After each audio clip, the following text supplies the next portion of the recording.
রঞ্জন ঘোষ এই মুহূর্তে জবাব চায় বাংলার মেগা এক্সক্লুসিভ। ভাত দে গরম ভাত দে। তুমি হেলে ধরতে পারো না, তুমি কেউটা ধরতে বেরিয়েছো। নে বাবা, তোর দেশ তোর কাছে থাক, আমি যাই।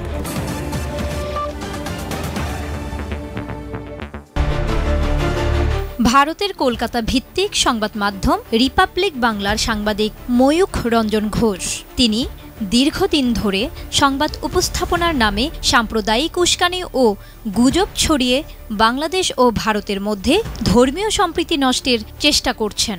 বাংলাদেশ সম্পর্কে এমন মিথ্যা ও উদ্দেশ্য প্রণোদিত সংবাদ প্রচারের অভিযোগে ওই টিভি চ্যানেলটির কার্যালয়ের সামনে এবার বিক্ষোভ করেছেন একদল সাধারণ মানুষ ও ব্যবসায়ীরা। রাস্তায় ধরে ওদের মারো, অলিতে গলিতে যেখানে নিউজ করতে যাবে ওদের পেটাও।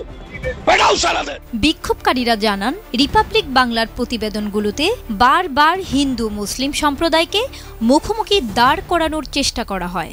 চ্যানেলটির সংবাদ উপস্থাপনার কৌশলে ব্যক্তিগত মতামত ও রাজনৈতিক পক্ষপাতিত্ব প্রকাশ পায়, যা সাংবাদিকতার নীতির বাইরে। তারা দাবি করেন, এই চ্যানেলের সাংবাদিকরা আসলে ভারতের কট্টরপন্থী রাজনৈতিক গোষ্ঠী বিজেপি ও আরএসএস এর মুখপাত্র হিসেবে কাজ করছেন।